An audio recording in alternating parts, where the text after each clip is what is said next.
Bonjour!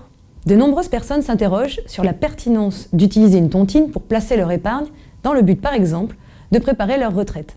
La tontine n'est pas un produit financier, mais un très ancien système d'épargne.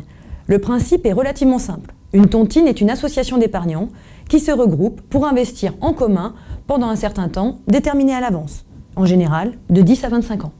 Les revenus produits par l'épargne ne sont pas distribués, mais sont intégrés au capital et portent eux-mêmes intérêt.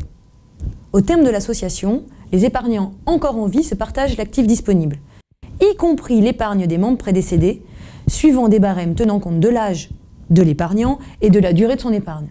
Toutefois, les sociétés à forme tontinière ne peuvent pas s'engager sur un rendement minimal ou sur un capital garanti à terme.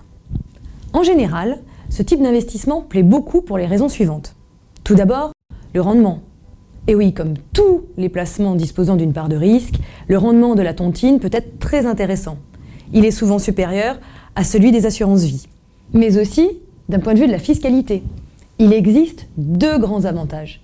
Tout d'abord, la tontine bénéficie du régime fiscal privilégié de l'assurance-vie, c'est-à-dire que les intérêts sont imposés soit à l'impôt sur le revenu, au barème progressif, soit sur option au prélèvement forfaitaire libératoire après abattement de 9 200 € pour un couple ou 4 600 € pour une personne seule. Et le second avantage fiscal est que la tontine peut être exonérée sous certaines conditions de l'impôt de solidarité sur la fortune, ISF. En effet, elle est considérée comme dénuée de valeur de rachat du fait de l'indisponibilité des fonds jusqu'au terme et de leur non-garantie en capital. Il faut toutefois être conscient qu'il existe des contreparties à cet investissement. En effet, il n'y a aucun moyen de récupérer votre argent avant le terme de la tontine.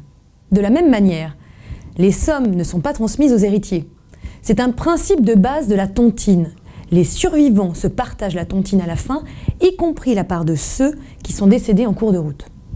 Pour pallier à cela, il est souvent proposé une assurance décès complémentaire, fonction de l'âge de l'adhérent, et donc souvent assez onéreuse, qui permet aux bénéficiaires désignés de recueillir au minimum les sommes investies.